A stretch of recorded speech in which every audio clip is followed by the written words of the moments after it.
sisikhoyo isono ngokuthi wenze sinye. Umthandeki wambulala uUriya efihla isono sokuqaqeza nomkakhe. Yasuka abantu kwethu lento yasula umlomo. Into enkulu yalibala uThixo ekwelesithathu izulu. Uyabona yiva ngawakhe lamazwi undikhoyo uzenzile izinto.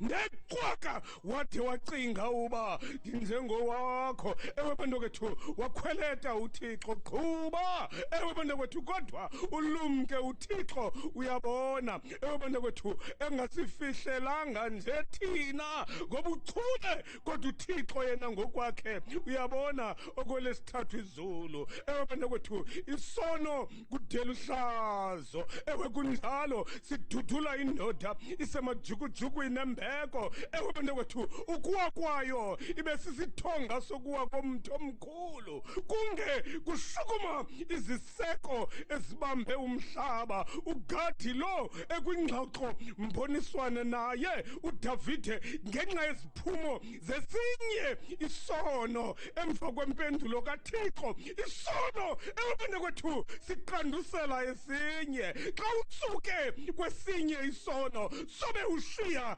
iqanda laso eliza kuqandusela kwesinye isono. Ewe bantu kwethu uDavide njengoba wayexelele umxelele uNathan umprofeti uba alitshoni lingena ndaba kuThixo. Nasi isabhokhwe sikaThixo esingumphindwa phambi kwakho. Khetha ke wena kaloku ngelithuba wabala abantu ewe bantu kwethu bakaThixo ngohlobo abenze. Wakhalima uThixo ngabantu bakhe esithi noko Davide ngoku utsibe ilitye likaphungela. Ewe bantu kwethu ukubala abantu bakaThixo londo yindelelo enzulu edala okokuba ubani ade acinge okokuba ubanikwe nguThixo ngabantu bakhe. Wakhalima uThixo ewe bantu kwethu kuba ubani angayenza ayenzayo kodwa engaphazameli kubantu bakaThixo.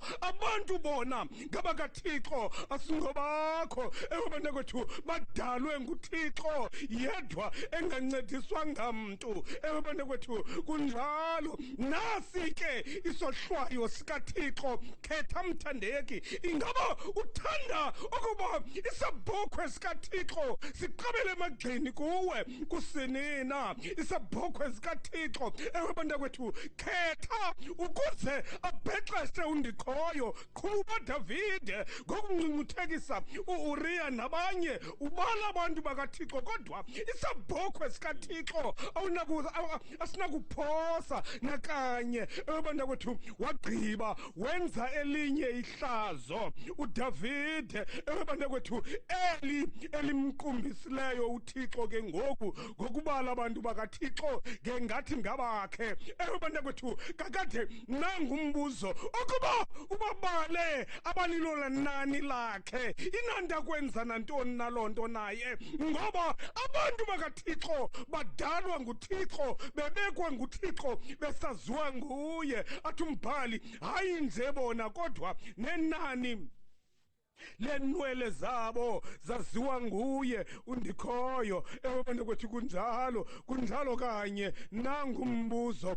Davide ukhetha ntoni na ke ngoku? Nazi isibetho zikaThixo ewe bantu kwethu ezimi phambi kwakho iminyaka esixhenxe yendlala kweli lizwe na okanye iintaba zakho zikusukele inyanga ezintathu ngeqhele. Ewe bantu kwethu unqaphe zikuxheshe yonke imihla kungenjalo ukufa inyikitsha kweli lizwe. Khetha ukuze mna mthunywa ndinguGadi ndiyokuxelela uThixo msinyane asithobe kuba sele sisezibhakabhakweni. Ewe bantu kwethu isabhokhwe sakhe ngamazwi kamthandeki kuye uGadi esithi mfondini ndididekile kodwa ewe ngoku ndiyasoyika isandla somntu kule meko ndonile kona ndisesona ndonile nangoku. ewe bantakwethu mandiwele ke ngoku esandleni sikaThixo andinamazwi uThixo makenze intando yakhe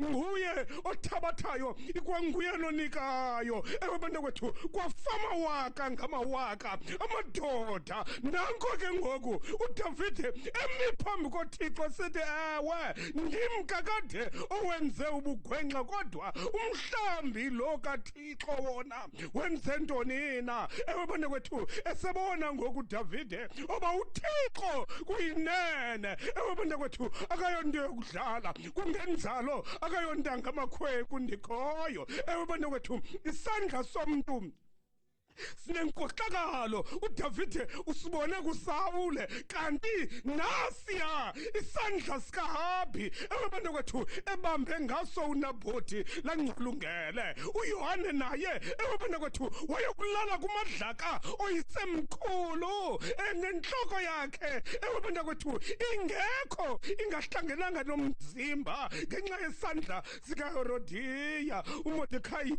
uncuncutheke kwathe kwangenela undikhoyo kuba uHamani ewe bantakwethu embambe ngesandla sakhe senkohlakalo masele ndiwela esandleni sikaThixo kumthandeki lowo isandla senkohlakalo ewe bantakwethu somntu wayesazi okokuba asinanceba eso sandla mphulaphuli welizwi FM masiwele esandleni sikaThixo nangoba ubusuku banamhlanje nokuba izinto azihambanga ngohlobo ubucinga ngalo ewe bantakwethu udanile ewe bantakwethu izinto azihambi ngohlobo obuplene ngalo udanile ewe bantakwethu izinto aziqalanga kulonyaka ngohlobo obucinga oba ziza kuqala ngalo udanile ewe bantakwethu zenzekile ekhayeni lakho inene ngamathandanzulu angena kunyangeka udanile